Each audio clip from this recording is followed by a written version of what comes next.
This is a Film Stories original podcast. Love this podcast? Support this show through the Acast supporter feature. It's up to you how much you give, and there's no regular commitment. Just hit the link in the show description to support now. Selling a little or a lot? Shopify helps you do your thing however you cha-ching. Shopify is the global commerce platform that helps you sell at every stage of your business. From the launch your online shop stage to the first real-life store stage, all the way to the did we just hit a million orders stage. Shopify is there to help you grow. Shopify helps you turn browsers into buyers with the internet's best converting checkout. 36% better on average compared to other leading commerce platforms. Because businesses that grow, grow with Shopify. Get a $1 per month trial period at shopify.com/work. Shopify.com/work. This episode is brought to you by Progressive Insurance. Do you ever find yourself playing the budgeting game? Well, with the Name Your Price tool from Progressive, you can find options that fit your budget and potentially lower your bills. Try it at progressive.com. Progressive Casualty Insurance Company and Affiliates. Price and coverage match limited by state law. Not available in all states. Every idea starts with a problem. Warby Parker's was simple. Glasses are too expensive. So they set out to change that. By designing glasses in-house and selling directly to customers, they're able to offer prescription eyewear that's expertly crafted and unexpectedly affordable. Warby Parker glasses are made from premium materials like impact-resistant polycarbonate and custom acetate. And they start at just $95, including prescription lenses. Get glasses made from the good stuff. Stop by a Warby Parker store near you.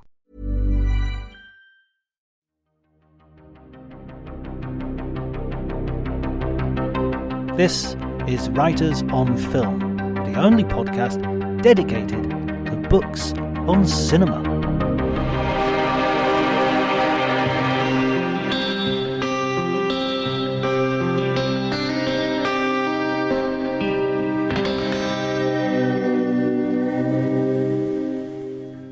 Hello everybody and welcome to Writers on Film. My name is John Bleasdale. I am a writer and film critic, and today I'm going to be talking to Josh Winning. He is an author and a film writer.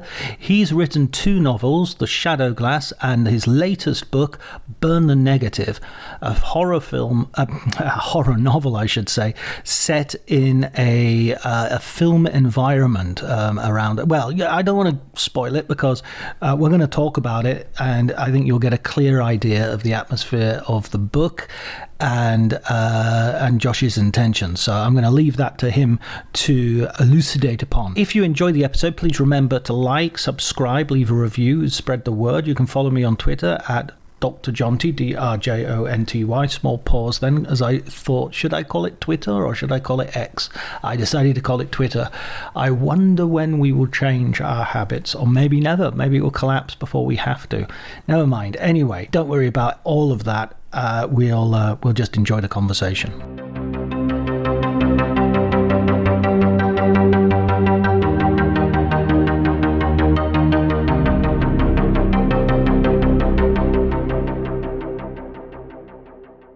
It's always a bit nerve-wracking putting a new book out there, so it's great that it kind of worked for you. That's lovely. But this idea it really came from the movies. So I'm a journalist, IRL. I'm a film journalist. I've worked for Total Film for 15 years now, I think, in a freelance capacity, doing various jobs for them.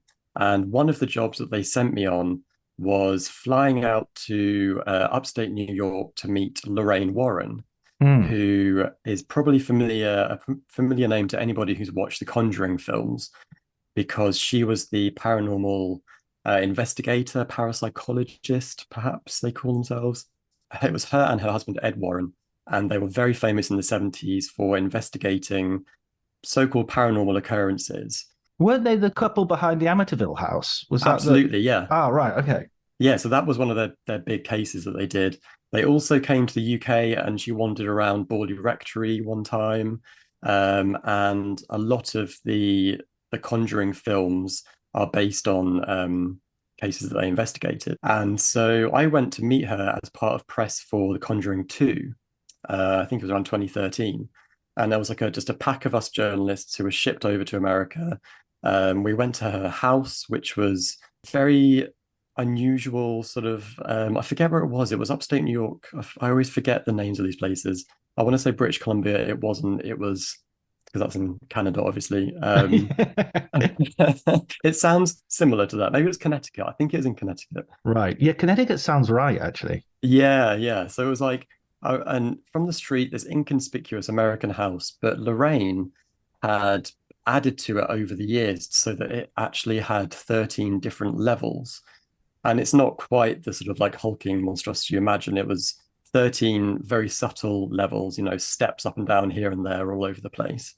And so we all went to her house and we got to meet her and chat to her and, find out what it's like living your life as a psychic medium. We went downstairs into the occult museum that they had built in their basement, which is this sort of treasure trove of cursed objects, such as the Annabelle doll, the original Annabelle doll that was obviously made quite a bit scarier for the Annabelle movies. And this was a place that was like, twice blessed by a priest once a week kind of thing to keep all the bad juju in check.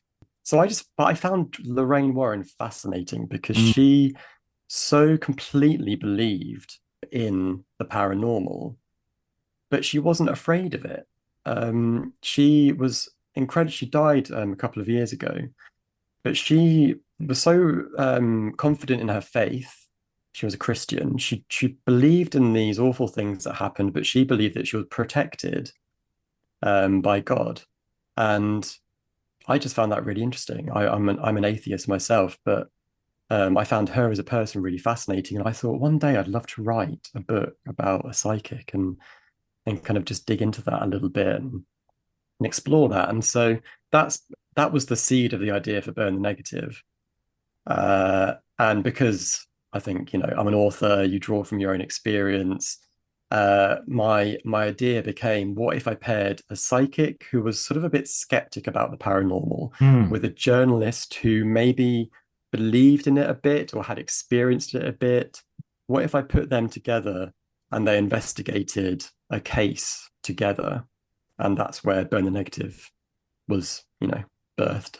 Yeah, and it's interesting that you say that about her because I think watching the Conjuring series as well, Patrick Wilson and Vera Farmiga, they absolutely nail that quality of not in any way being serious people of faith, and in a way that you kind of rarely see in films that are not either sort of funded by some wacky Christian group or it's the opposite.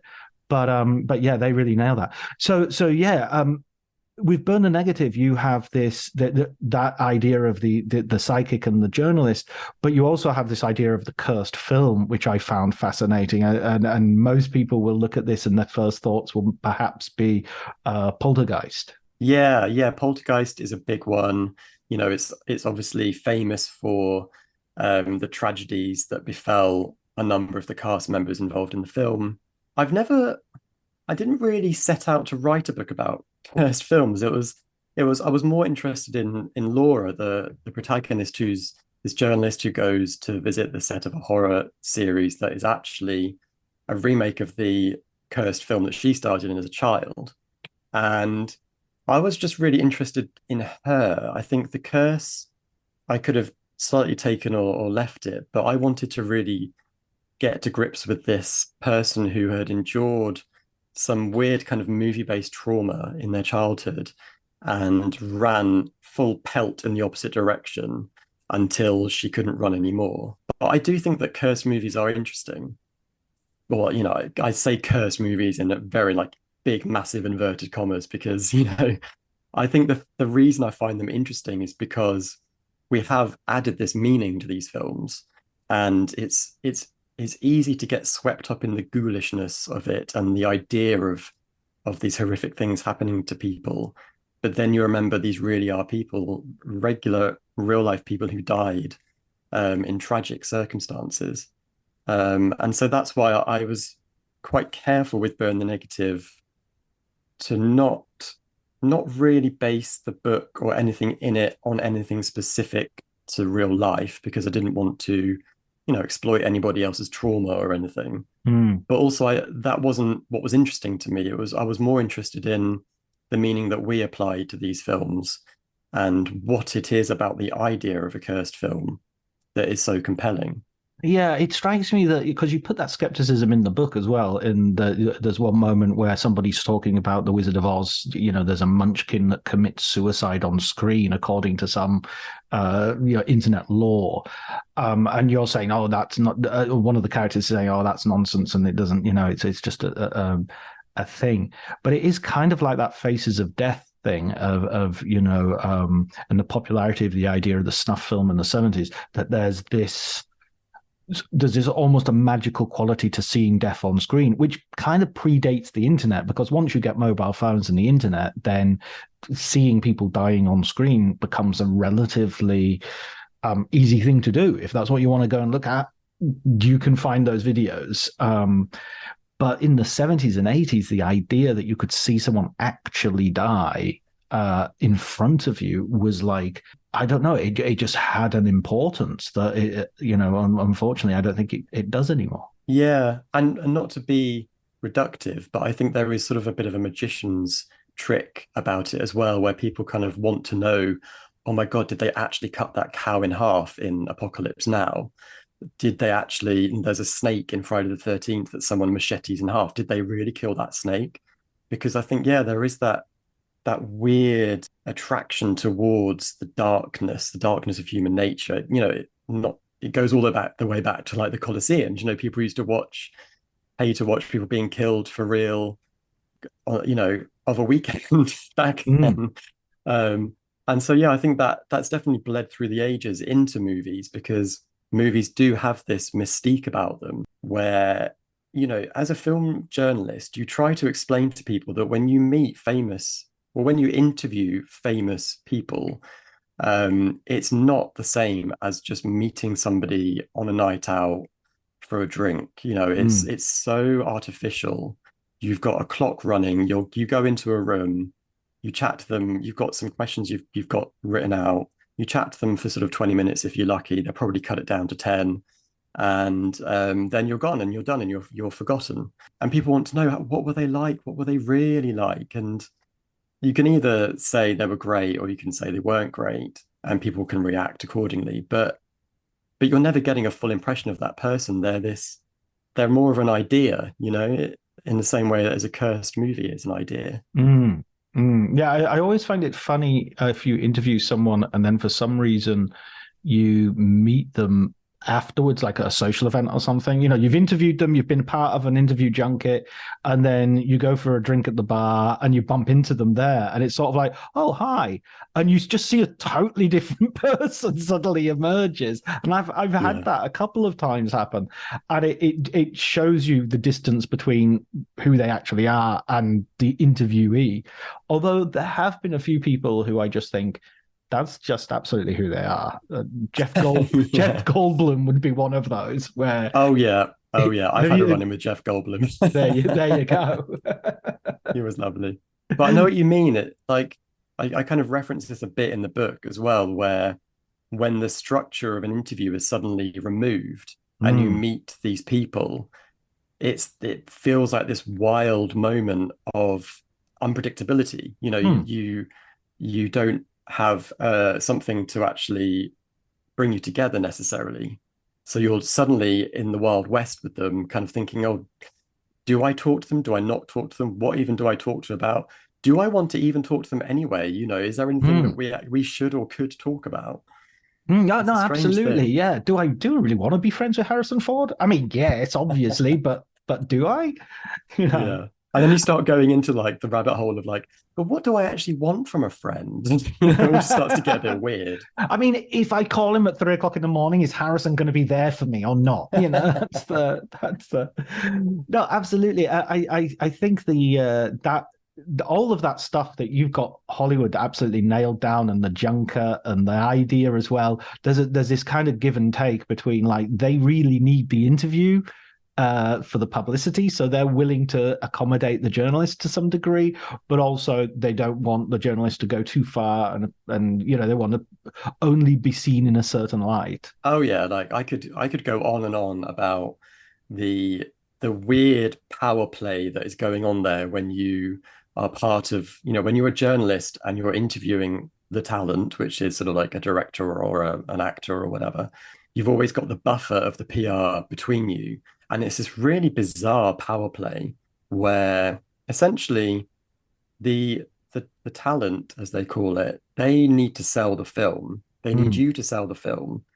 But you as a journalist, your time is nowhere near as valuable as the time of the famous person. And so it's a very strange dynamic. It's quite, it's that thing where it's like you get passed around a little bit and sort of, your time gets cut back, or you sit waiting for hours and hours and hours. You always get asked to be there 15 minutes before the time that's scheduled, with the knowledge that it will always be 15 minutes late.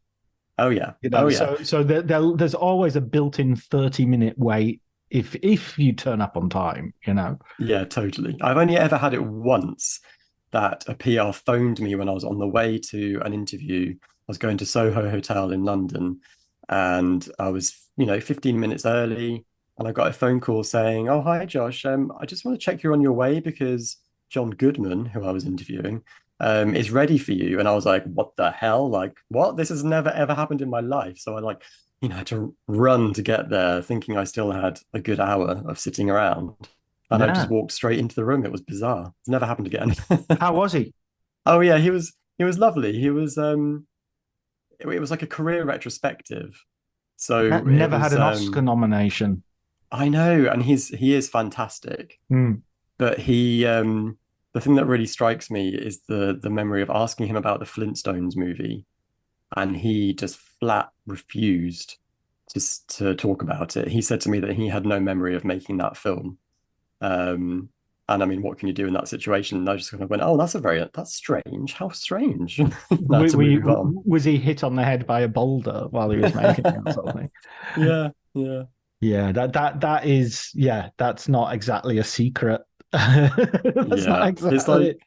It's like Jared Leto says that he wasn't in Urban Legend, the 1998 teen horror film. He's like, "No, I'm not in that film." Like, Jared, you clearly are. We can watch you. You could freeze frame on the credit. Yeah. It is, that is an odd one when you're sort of lied to your face. Because that, again, talking about the power play, that is also sort of like, I can just say this and we can both know I'm lying, but what are you going to do about it? Yeah. And also there's I find that one particularly weird because it's sort of like denying your own career in some ways. It's like, surely you just the state, the place you're in now is built on the steps that were laid by your previous work, no matter what that work was. So just outright denying that he was in a film that was actually made a lot of money, it was very popular. I'm a fan of Urban Legend.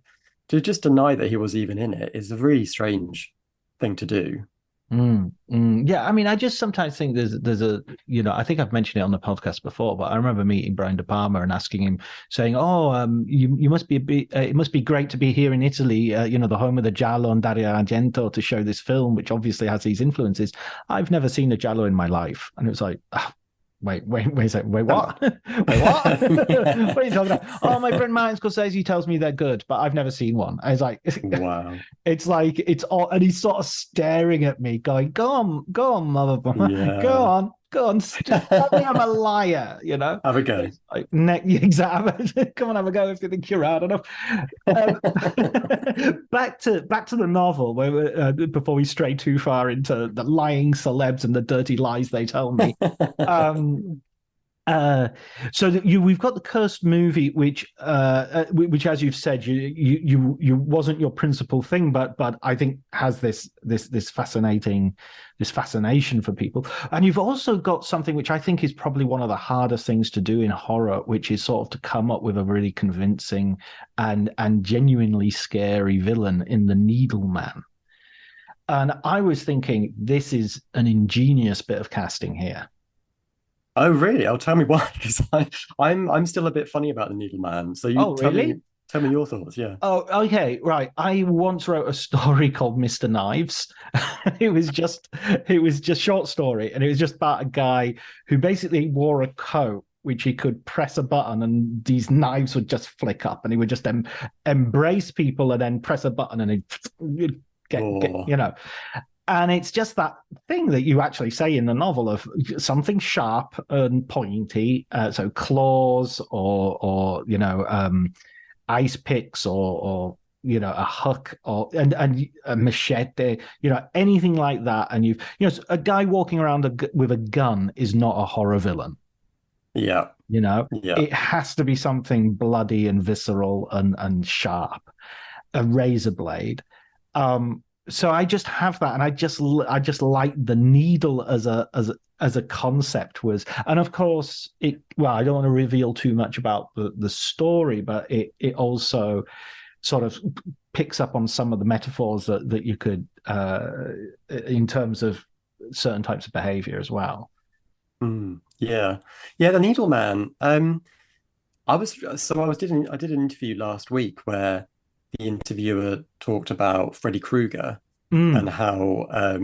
and how with the Needleman I had sort of like just really gone for the Freddy Krueger sort of reference. And I kind of answered the question a bit strangely because I was kind of thrown by that because Mm. actually I wasn't really going for the Freddy Krueger thing. It was, I think, with the Needleman, and maybe this is actually a good thing. With the Needleman, I kind of wanted him to be every horror villain we've ever had in some ways.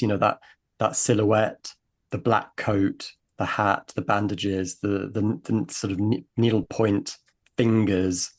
And so I guess that interviewer read Freddy Krueger into it. But in my mind, I was actually weirdly thinking more about the fisherman in I Know What You Did Last Summer.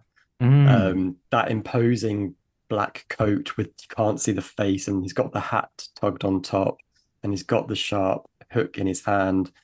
Um, and then also I was thinking about books like the point horror books that I read as a kid, like 90s American pulpy kind of horror books, where the villains kind of were quite ephemeral.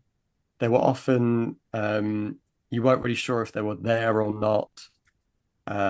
And so, there's a scene in Burn the Negative where Laura sees the needle. Well, there's a couple of scenes where Laura sees the Needleman, but you don't know if he's necessarily there or not, Mm. even when there's a body at the end of the scene, a dead body, I should say. So there were lots of different things that I was sort of like channeling, I guess. Like I didn't really think too deeply about the Needleman. I just knew that I needed to have a villain, like a named villain, who was sort of like a strong presence, like memorable enough that he stuck around in your memory while you were reading, but not sort of like so unique that he derailed the plot, I think is what I'm trying to Not so the get whole at. book became about him, and you get people saying, Yeah, "I want another couple of novels about the Needleman." right, exactly. Yeah, because I was so focused on Laura with this Mm. book. I've not had it since, and I didn't really have it previously writing other books. But with this one, her emotional and psychological arc was set from the get-go, and the plot I built entirely around her. Mm. So anything that was happening sort of separate to that was just like a nice little bit of garnish, I think. It was really all about Laura. Mm. Mm. And of course, Laura has that uh, the experience of being a child actor, and that is sort of fundamental to the character and to again, I don't really want to spoil too much of the story, but let's say she doesn't have, as many child actors don't. She didn't have a great parenting. Yeah. Yeah, let's leave it at that. And that also seems to be a really interesting. It's sort of like the return of the repressed. It's this history that you push down, and then up it pops in other formats, and in other nightmares. In this case, have you had any experience like with child actors or former child actors? Yeah, I did. I went on a set of a horror film, one of my first ever set visits, or I should say location visits. It was a house in the English countryside. It was a little horror film called The Children. I've never seen it. I've got this weird streak of going on set and then never watching the film. And that's one of them. That was about very nice kids turning evil and killing people. And yeah, there was this very surreal experience of interviewing a child actor who was, I mean, she can't have been any more than 8 or 9 years old. And it was me and maybe one or two other journalists who were on location that day. And we sat and interviewed her. And I think she had sort of a minder with her. But bless her, like she didn't really have much to say because, she's just a kid doing make-believe, doing what the script said, doing what the director told her to do. It was quite a weird little experience. Like she was very pleasant. But it wasn't. I couldn't really use any of the material because it was just like chatting to my nephews. They just talk nonsense all the time. I had a similar experience when Happy as Lazaro came out. And I really hate these interviews or these junkets where they say, you're going to talk to so-and-so and then so-and-so and then so-and-so. And you think, those two I don't need. Those two, and it's just because, but they're here and they want to do an interview, So I talked to the main actor out of Happy as Lazaro, and I think he was like 16, 17 at the time. He was just very, very young. And the director had gone to his school as part of the casting process and just picked him out of the crowd. And he was great, but he wasn't an actor. He had no real plans to be an actor. He had no real idea about the film other than, it was fun. We did this, we did that. And it was, and there was just no, it was like interviewing just a normal teenage kid, Yeah. And he didn't have any, if he had been he was an Italian kid, but if he'd been in Hollywood, he would have been like, he'd had his agent, he would have been trained a little bit as well. Yeah. None of that was there. It was just like, well, so what are you doing here? Yeah. What cup of tea? I think the flip side of that was I interviewed Daniel Radcliffe. He was a bit older by then, but I think this was around the time of Horns, so post Harry Potter, and he had been trained so efficiently that every single answer he gave was solid gold. You could use the entire interview without having any wastage whatsoever. And then I also interviewed Chloe Grace Moretz when she did the remake of Let the Right One In. And I think she was about 13, 14, and she was sitting there with her mobile phone, and she was sort of like so seemingly grown up. She seemed so confident. She knew what she was there to do. And it was like both impressive and a little bit like, you seem so grown up, but this, if I was your age in the industry, I would be terrified. How do you feel sort of going from your film writing into your fiction writing? I mean, obviously the two seem to be cross-fertilizing quite happily at the moment. Yeah, I'm running out of material from journalism to turn into books. Well, the thing is, I always wanted to write books. That was always my dream ever since I was a kid, was I want to write stories, I want to write books. And journalism, what I grew up in the age of the internet, or the birth of the internet. So back in 97, 98, 99, I had websites and I was writing about films on different websites. And I didn't think that what I was doing then was journalism, but it was sort of like training wheels journalism. It was getting me writing, it was getting me publishing things online. And so when I finished, I did film and communications at university, purely because I loved film and didn't know what else I was going to do with my life, who does at 17, 18. And so journalism I stumbled into purely because I knew that I wanted to write. I didn't know how to make a career out of that. So I went to see my lecturer at university a year after I'd graduated, and I was just aimlessly bumbling around writing stories and not really doing anything. And that's when she said to me, "Well, have you thought about journalism?" And my knee-jerk reaction was like, "Hell no," because I thought hard news, newspapers, go right for the Times, and that just really Mm. isn't my strength at all. But when she talked about magazines, I was like, it was like a weird moment where I was like, oh shit, yeah, like all those magazines that I love reading every single week, and people do actually write for those magazines. And even though I did actually follow, I followed the bylines through the Mm. magazines, and I wanted to know what that person thought about this film or this TV series. But I never really thought that that's something you could actually do. It sounds so naive. So that's how I ended up getting into journalism. But I always had my eye on books, always. Yeah, this journalism, these papers and articles, it's just specious nonsense. Just Short form, darling. yeah, exactly. I always have this thing of saying, I like saying at the top of the podcast, I'm a writer and film critic, and that writer goes first for a reason. You know? Yeah. I've actually stopped saying film critic as well because I think there's so many bad connotations to the word critic now. I mean, there always have kind of been, but especially now that I'm putting my own stuff out there, I'm a bit like, no, I'm not a critic. You don't get to sharpen your knives on me just because I am a critic. Yeah, I love criticism. I'm writing less and less of it all the time. I do love it as I like the discipline of it. I like the idea of trying to bring a perspective to bear on Yeah. very, very different things. And I like the idea of challenging myself. But just because of the types of jobs I'm getting and everything, I seem to be writing fewer and fewer reviews. Yeah. And it's I think it's yeah, tough to get review work as well because it's it's not disappeared. paid very well. It's disappearing as well. It's just Yeah. you know. Absolutely, yeah. But I also do feel like there's a gap now where the words that are worth paying for. So if you're going to subscribe to a magazine or a newspaper or even websites behind a paywall, those those words are worth paying for because you're not only paying for the reviewer, you're also paying for the sub editors, the fact check. This episode is brought to you by Progressive Insurance. Do you ever find yourself playing the budgeting game?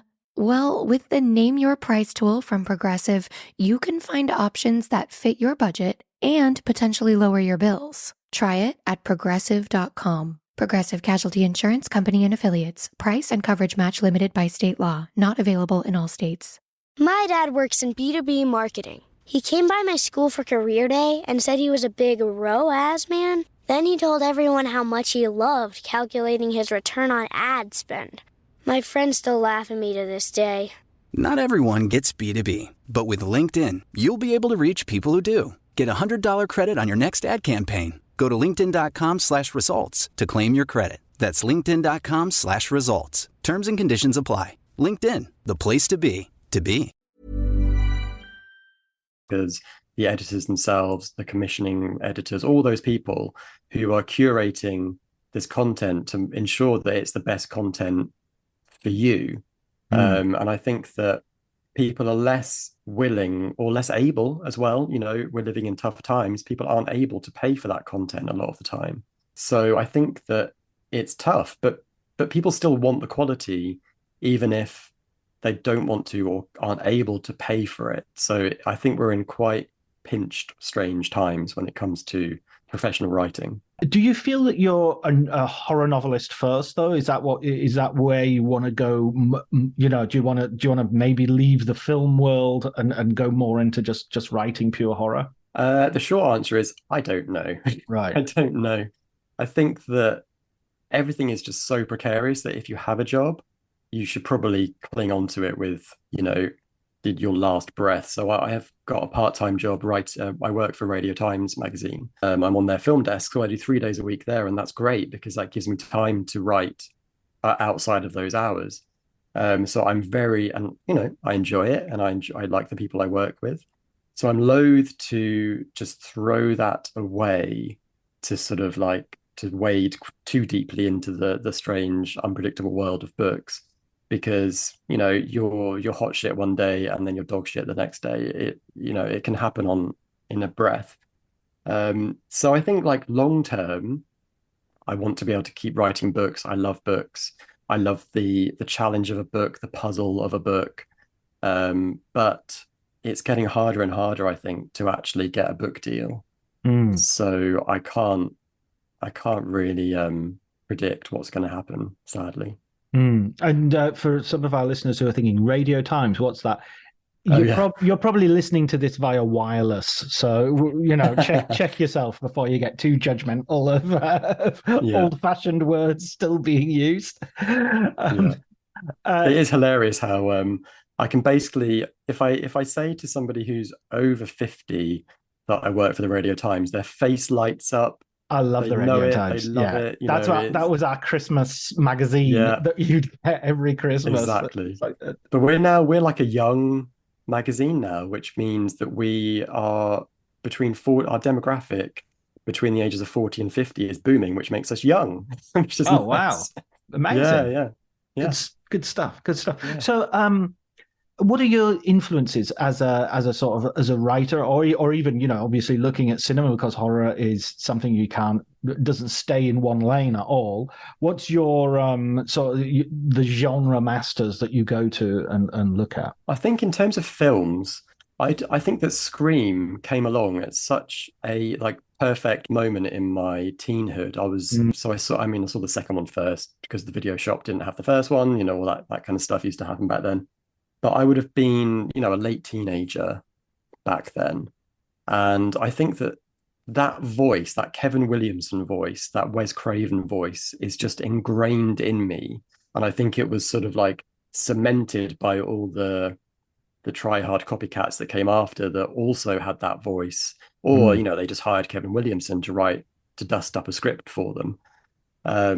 So yeah, that kind of like postmodern, self-aware thing that is for a lot of people, I think seems affected.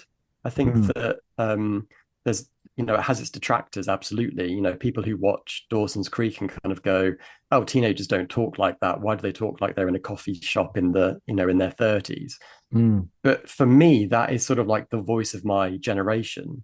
And so I think that Scream has tentacled its way through my writing to the point where actually I find it really difficult to write now without referencing something else. And I guess it's sort of like is it called lampshading, where you reference you just call out the reference. Oh, right. Yeah, somebody's. Yeah, maybe. Yeah, I've never heard of that, but I'm gonna pretend I did so that I can. Yeah, no, it might be something really awful that I've completely got wrong. It might be some weird sexual act that we're going to check at Urban Dictionary. It's like lampshading is when a partner takes another consenting partner and shoves them up it. No, I really hope not. Up the lampshade.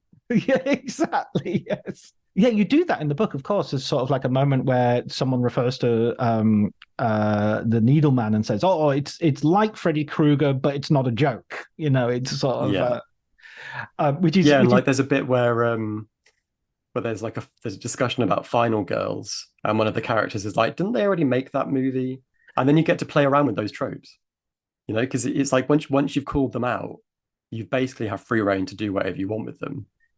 It's like that Tarantino thing, and I think people don't understand that Kevin Williamson for horror was kind of quite like Tarantino for crime, in that for the next 10, 15 years, you couldn't make a movie without in some, Cabin in the Woods and all those, we're absolutely doing that same thing. And it was all about having people in films who had watched television, who had watched films and were aware they could possibly be in a similar scenario.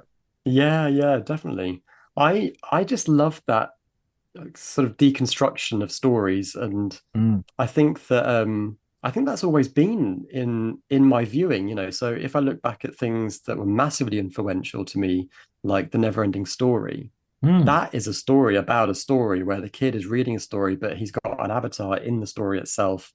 There's a whole meta conversation going on in that supposed kids film. And so I just think that is such an interesting way of telling a story. And like Wes Craven did it before Scream with Wes Craven's New Nightmare, where you actually see the script writing itself as they're having a conversation in his office. And I just love that stuff. I think I don't know, there's just something about it that just really fascinates me.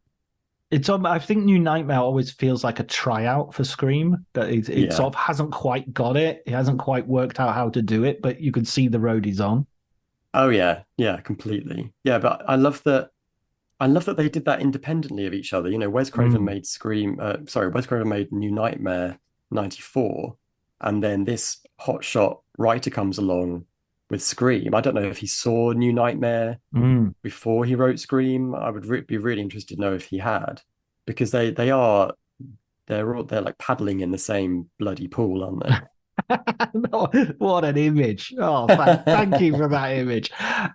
So what about horror these days? I mean, I talked to Adam Nyman, actually probably be a couple of years ago now, but he referred to this the gentrification of genre in this idea of a lot of people are making really interesting horror movies, but they're sort of gentrifying the genre as they go. I'm thinking of the so-called sort of elevated horror, a term which sends people into paroxysms, but you know exactly what film I'm talking about when I say that. So in a way, it is kind of useful. But how do you feel about that this kind of movement, and or maybe a better way of asking the question is what of recent horror do you look at and think this is the good stuff? It's interesting. The elevated horror thing does make people really angry, but I think a very similar thing is happening within novel fiction as well, where there is so-called literary horror as well, and it's a funny thing where horror's always been slightly looked down on by the mainstream. And so by coining these sort of tenuous terms, you're enabling creatives or marketing people or whatever to sort of distance themselves a little bit from the horror films that they think aren't really worthy of, you know, critical comment or, you know, mainstream attention or whatever. So I think that it's a new form of gatekeeping or of, you know, trying to make yourself sound better than you are, that kind of thing. But I know a lot of people who love reading so-called literary horror, but they hate elevated horror films. So there's like an interesting disconnect, or there's no real parallel at all, maybe, I don't know. For me, I think I do enjoy the so-called elevated horror films. I think there's some really cool, edgy, interesting stuff being made, but they aren't my favorites. They aren't the films that I go back to for a good time. I'll watch them and I'll feel horrible the whole way through, and I feel thoroughly miserable at the end of them. You know, like you've looked at like a Dali painting or something, you know, you're looking at it, you feel gross. You get the sense that you're in some way imbibing culture, but you're going to go and eat some pizza afterwards, you know? Have like a beer or something. That comes free with a ticket. That comes like a third off with a ticket or something. You know, it's a deal at Zeffirelli's Ambleside. Yeah. What examples would you give me of literary horror? What are you thinking of? Okay, well, I don't agree with anyone who says this, but when people talk about literary horror, they are talking about the books that are published by Tor Nightfire in the US, which is this fantastic horror label. And it's books like Manhunt by Gretchen Faulkner. I'm terrible at names. But Manhunt it's like a trans horror story. Right. There is like Paul Tremblay's books are often branded literary horror, even though, you know, I think it's just such a redundant, silly term. But it's horror that sort of has, I suppose, a kind of a social commentary to it. It's similar to elevated horrors, you know, that horror with more going on upstairs, you know, that kind of thing. Not just horror fun. for the thinking man. And absolutely. Cut to a guy in his sort of waistcoat and smoking a pipe in the 1950s. Yeah, let's talk about horror.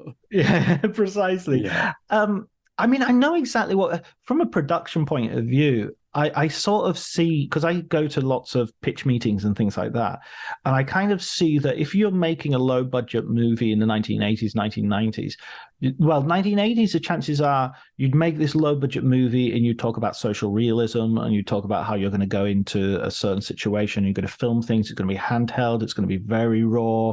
And it's going to be, in the 1990s, you might do the same thing, but you might talk about how it's going to be very deep with real characters living on the edge of society. It's going to be like a crime film. But it's a crime film that people don't usually do because it's not going to be generically crime, but it's going to be. And then nowadays, I feel that a lot of people making art house movies, especially with a sort of Lynchian feel to it, will introduce like it's really about poverty in Brazil, but they're werewolves.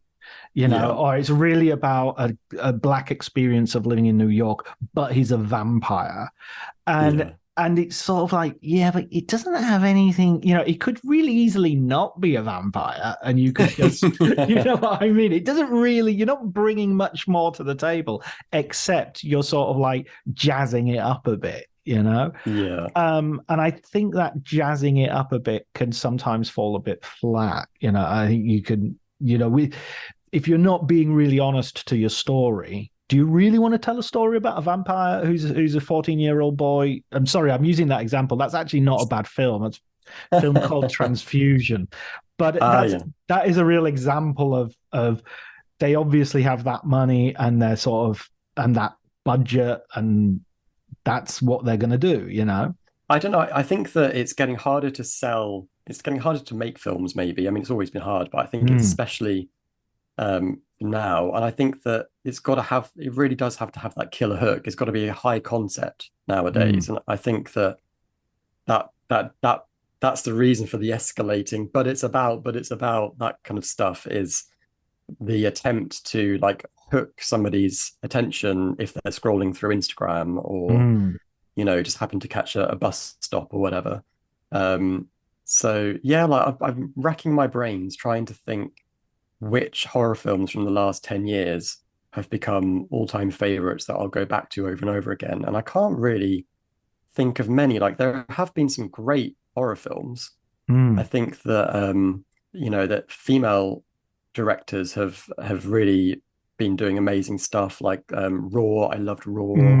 The Babadook was fantastic, brilliant. There is some great stuff, but again, they're not really ones that I'm in a real rush to go back to. I mean, I like Brandon Cronenberg. I like Infinity Pool and Possessor. I think were two of the best, and I love David Cronenberg for the good old days. But I think the student has now become the master when it comes to those films. I think he's really genuinely tapping into something. I can't wait to see his next film, which is a J.G. Ballard Supercat, which is almost too on the nose. It's a little bit like when David Cronenberg did Naked Lunch. It was like, it's almost, and of course, again, it's David Cronenberg did Crash. It's almost too good a match. No, it's interesting. It's a really interesting to see where horror is going from the point of view. I'd never thought of Paul Tremblay, but of course that's absolutely right. And I have noticed, you'll read a book of literary fiction and it will have like a high concept hook. But I think this problem of how we pitch and sell movies shapes the kind of stories we tell in a way which has unwanted consequences. And by unwanted consequences, I mean the Meg and Cocaine Bear. Right. You can tell where Cocaine Bear is it's about a bear that eats a load of cocaine, and everyone goes, I won't give, they do the Futurama meme of, take my money.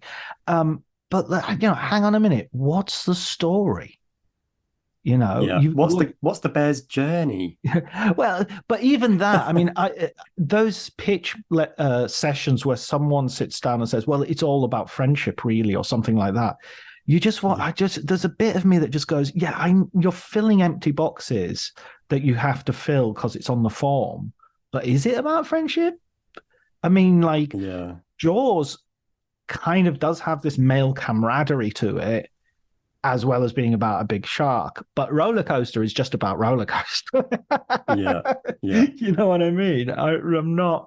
I don't know. Maybe it's just all the hoops you have to jump through, and that's it. And shut up, John. It's just No, do. I totally agree. No, I do think that, as my dad says, you've got to care about the characters. You've got to, you're watching because, like, on a deep level, you want to figure out your shit, and stories help you do that. And maybe going to watch, a very high concept but brainless film helps you do that by providing an escape in some way or other. But I do kind of agree that you go to the movies to sort of see yourself reflected and see, those characters become your avatar essentially. And you're watching them act things out, and you might disagree and say, "Oh, I would never have done that. How stupid." But you're engaging with what they're doing.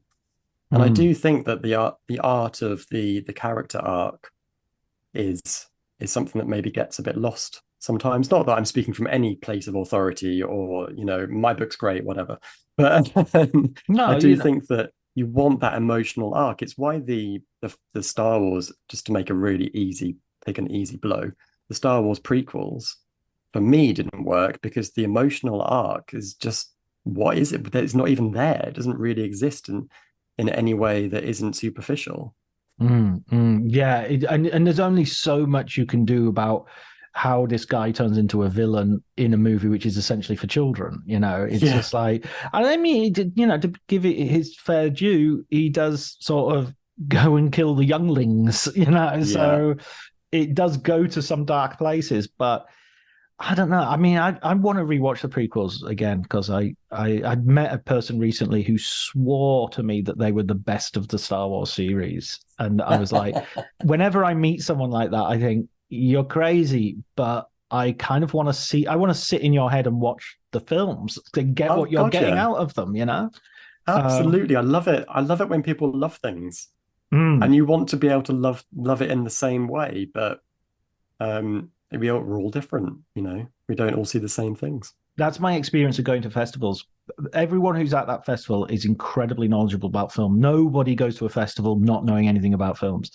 And you will meet people who the very worst film is their favorite film, and people who the very best film is their least favorite film, and all everything, and they will all be able to argue it articulately. And it's just like, wow, in other words, it's kind of the opposite of Twitter.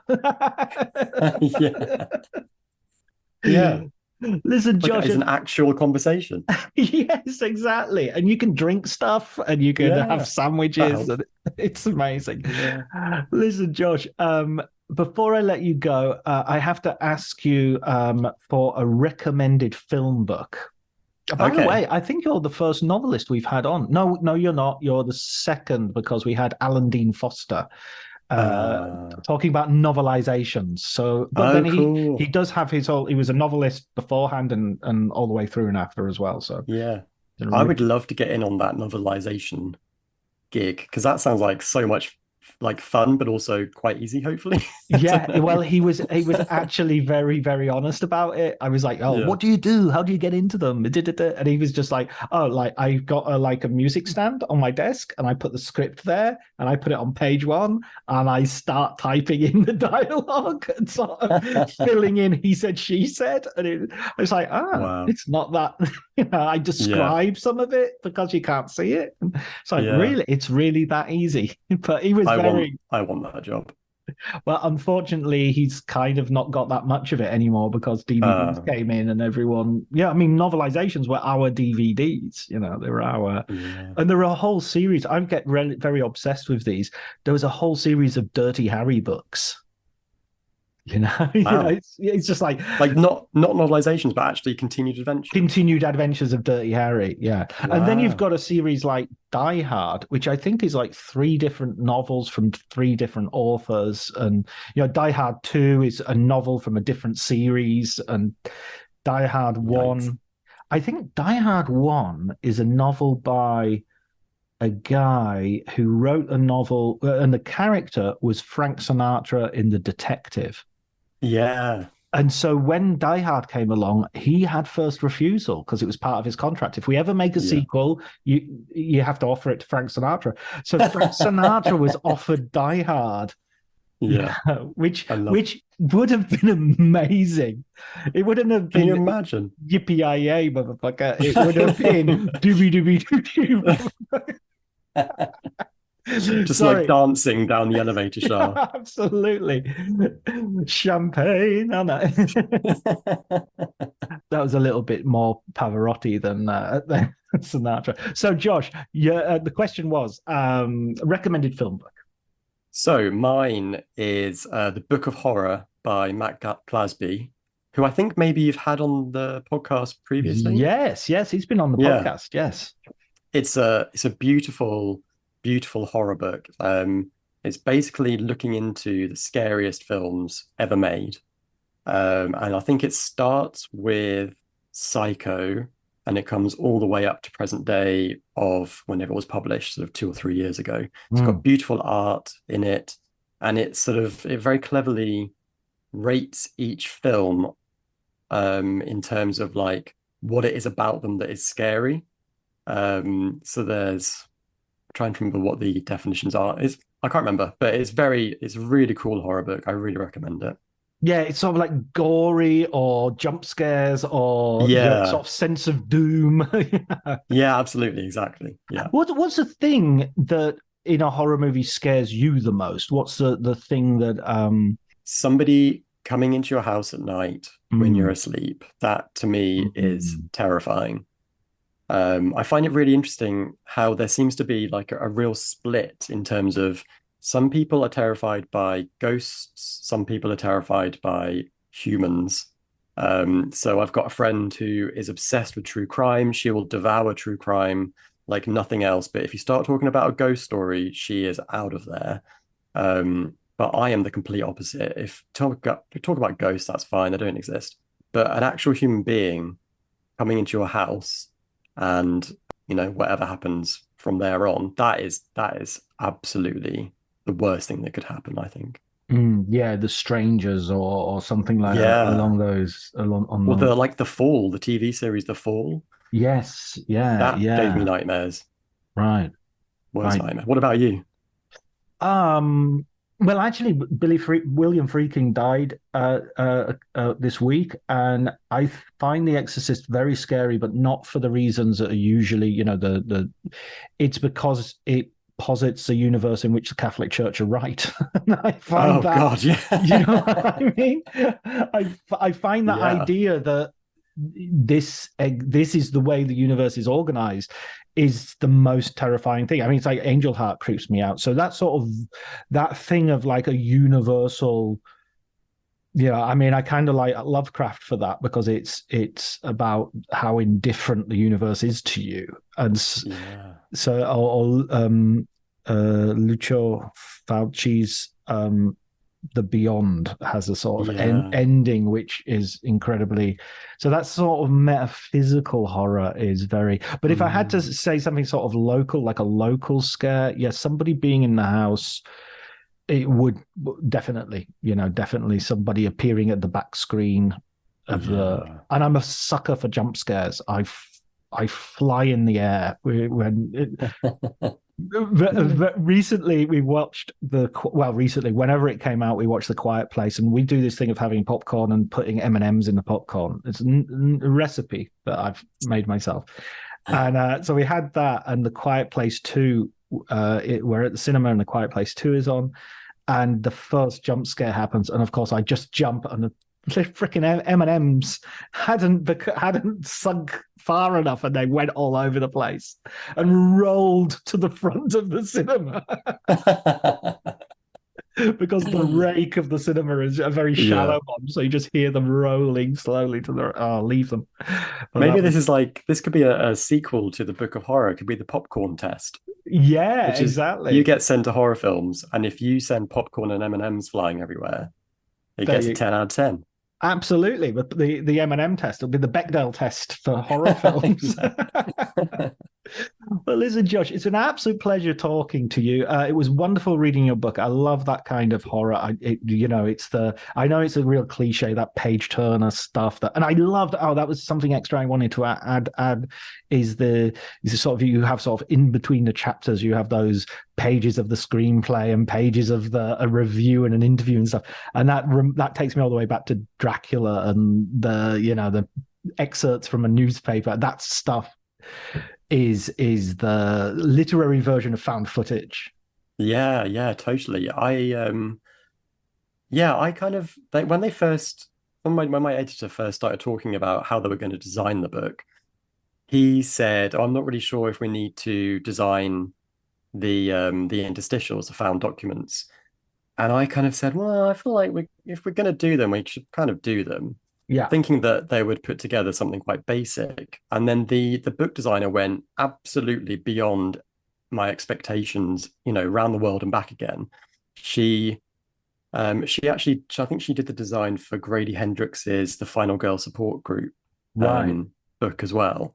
And so she found like bespoke bits of paper that she could put the script on. She hand wrote diary entries. She doodled Care Bears and creepy ghost faces and numbers all over. And she kind of basically turned this sort of like campy horror book into frankly, a bit of a work of art. Like, I take no credit for that whatsoever. I say it with no ego. It was entirely her. And she has made this book beyond anything it would have been if, it was just down to me, basically. What was her name again? So she's called Laura Corliss. Excellent. I've got a feeling she's an in-house designer for Penguin Random House. Wow. She's fantastic. She's done such an amazing job on it. Yeah, just amazing. Shout out to her then for that. And my favorite was the back of the VHS cover. Yeah. I couldn't believe. I just thought she did such a great job. Yeah, brilliant. Okay, well, thanks so much for talking to me, Josh. Take care. Thank you. No, it's been brilliant. Thank you very much.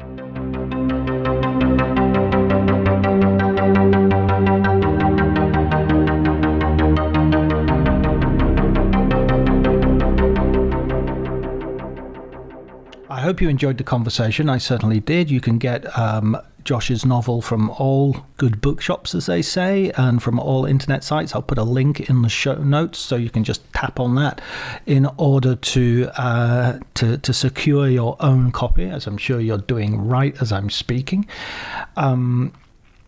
Next week, we've got a very special guest, Janine Basinger, who is one of the prime film historians, beloved of anybody who's interested in film. She's a fantastic woman with over 15 books to her name, and she really goes back to the very beginnings of books on film, I tell you the truth. And so it's a complete honor to have the opportunity to speak to her, and I hope you will all come back to listen to that conversation. I promise you will not be disappointed.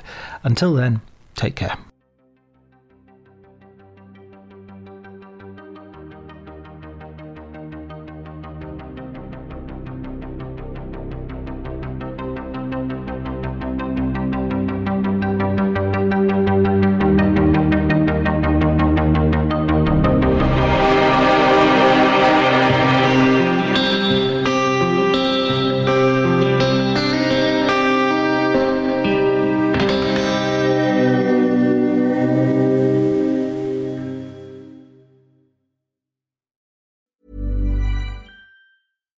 Cue the fireplace and your favorite fall movie. There's nothing better than a cozy evening at home with a glass of First Leaf wine. First Leaf is a personalized wine club that delivers right to your door. Sounds magical, right? They get to know your favorite tasting notes, which varietals you enjoy, and whether you prefer sweet or dry wines. So in every shipment, you get bottles tailored to your unique palate. Go to tryfirstleaf.com/fall to get your first 6 wines for just $44.95 with free shipping. This episode is brought to you by Progressive Insurance. Fiscally responsible, financial geniuses, monetary magicians. These are things people say about drivers who switch their car insurance to Progressive and save hundreds. Visit Progressive.com to see if you could save. Progressive Casualty Insurance Company and Affiliates. Potential savings will vary, not available in all states or situations. What makes a great pair of glasses? At Warby Parker, it's all the invisible extras without the extra cost. Their designer quality frames start at $95, including prescription lenses, plus scratch-resistant, smudge-resistant, and anti-reflective coatings, and UV protection, and free adjustments for life. To find your next pair of glasses, sunglasses, or contact lenses, or to find the Warby Parker store nearest you, head over to warbyparker.com. That's warbyparker.com.